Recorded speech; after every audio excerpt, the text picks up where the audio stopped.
आज हम बात करने वाले हैं money creation by commercial bank. Commercial bank किस तरीके से मनी को क्रिएट करता है या क्रेडिट को क्रिएट करता है। कमर्शियल बैंक की सोर्स ऑफ इनकम क्या है। कमर्शियल बैंक जो हम लोग बैंक में डिपॉजिट कराते हैं सेविंग अकाउंट में, उस पर हमें इंटरेस्ट देता है, ठीक है। और जो हम लोन लेते हैं उस पर हमें इंटरेस्ट पे करना पड़ता है। जो डिफरेंस होता है इन इंटरेस्ट का, वो बैंक की सोर्स ऑफ इनकम होती है।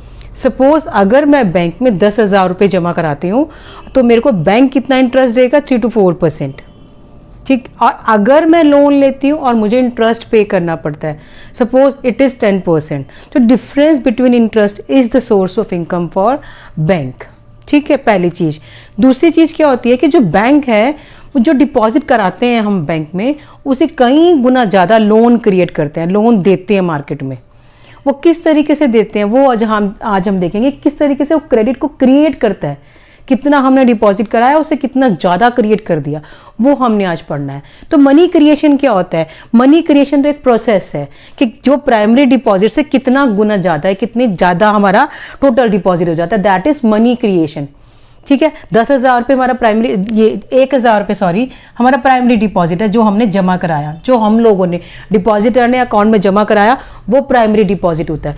उस प्राइमरी डिपॉजिट से कितना टोटल डिपॉजिट आया, दैट इज मनी क्रिएशन और credit creation by commercial bank, ठीक है। तो वो ये प्रोसेस है पूरा। मैं अभी आपको बताती हूँ किस तरीके से बैंक क्रिएट करता है क्रेडिट को। जितना भी डिपॉजिट बैंक के पास आता है, बैंक उसमें से कुछ अमाउंट अपने पास रख लेता है और बाकी अमाउंट को लोन कर देता है। जो अमाउंट वो अपने पास रखता है वो आरबीआई डिसाइड करता है कितना अमाउंट बैंक को अपने पास रखना है। आरबीआई ने डिसाइड किया 20%, ये 20% हमारा होता है लीगल रिजर्व रेशियो, जो आरबीआई ने डिसाइड करा और बैंक ने अपने पास रखा अमाउंट। 1,000 रुपये अगर प्राइमरी डिपॉजिट था, प्राइमरी डिपॉजिट मतलब हम लोगों ने जमा कराया, उसका 20% 200 रुपये वो अपने पास रिजर्व में रखेगा, बाकी 800 रुपये का बैलेंस 800 रुपीज़ को वो लोन कर देगा। कोई भी बैंक जो लोन करता है वो ऐसे अकाउंट में ही डालता है जो लोन ले रहा है उसके। तो जो 800 रुपये जिसने भी लोन लिया वो उसके अकाउंट में डिपॉजिट करा दिया। जो अगर डिपॉजिट कराया तो बैंक के पास तो ये फिर अगेन डिपॉजिट में आ गया ना, क्योंकि 800 रुपये का जो लोन हुआ था वो किसी दूसरे पर्सन के अकाउंट में चला गया, बैंक के पास वो डिपॉजिट हो गया अगेन, ठीक। तो उस 800 रुपये में से भी इसने क्या करना है, 20% अपने पास रख लेना है बैंक ने और बाकी का लोन कर देना है। फिर क्या हुआ कि 800 रुपये में से 160 रुपये रखा और 640 रुपये को लोन कर दिया। 800 का 20% लोन रिजर्व में रखा और जो डिफरेंस ऑफ 640 उसको लोन कर दिया। लोन फिर से क्या है, वो कैश में नहीं देता, ऐसे नहीं देता ना, अकाउंट में डाल देता है दोबारा से। तो उसने फिर से अकाउंट में डाल दिया, फिर बैंक के पास डिपॉजिट हो गया। तो अगेन फिर उसने क्या किया, 20% उसका रखा और फिर लोन कर दिया। अब ये लोन कब तक करता है बैंक, जितना हमारा प्राइमरी डिपॉजिट था उतना जब तक रिजर्व नहीं हो जाता बैंक के पास, वो लोन करता रहता है। ये लिमिट होती है। 1,000 रुपये अगर डिपॉजिट था, 1,000 रुपये हमारा रिजर्व जब तक नहीं होगा, बैंक कैन क्रिएट लोन, ठीक है। तो 20% अगर हमारी LRR लीगल रिजर्व रेशो थी तो कितने गुना होके हमारा डिपॉजिट आया, वो हम कैसे निकालते हैं, 1/LRR मतलब 1/20%, 100/25 मतलब 5 गुना ज़्यादा हमारे पास डिपॉजिट हो गया, जिसका हमने 20% यहाँ पे रिजर्व में रखते हैं और 4,000 का लोन हो जाता है। तो मतलब 1,000 रुपये अगर डिपॉजिट कराए तो टोटल डिपॉजिट हमारा बन जाता है 5,000 रुपये, और जिसमें से 4,000 हमने लोन किया और 1,000 रुपये हमारा रिजर्व में है। तो ये प्राइमरी डिपॉजिट होता है, जो इनिशियल डिपॉजिट होता है जो हम लोग जमा कराते हैं, उसके बेस पे लोन देती है। ये हमारा होता है सेकेंडरी डिपॉजिट, मतलब इस प्राइमरी डिपॉजिट के ऊपर अगेन लोन देती रहती है, ये होता है सेकेंडरी डिपॉजिट।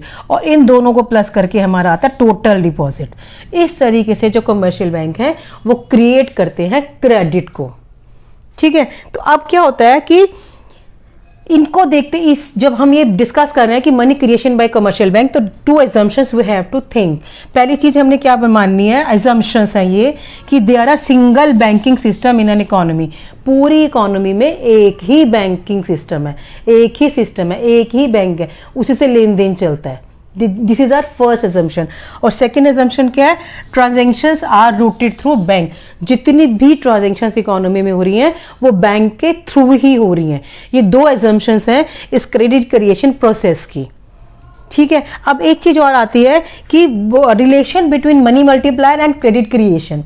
अब हमने 20% को देखा कि 20% अगर हमारी LRR थी तो हमारा कितना मल्टीप्लायर आया, मल्टीप्लायर कितना था हमारा 5।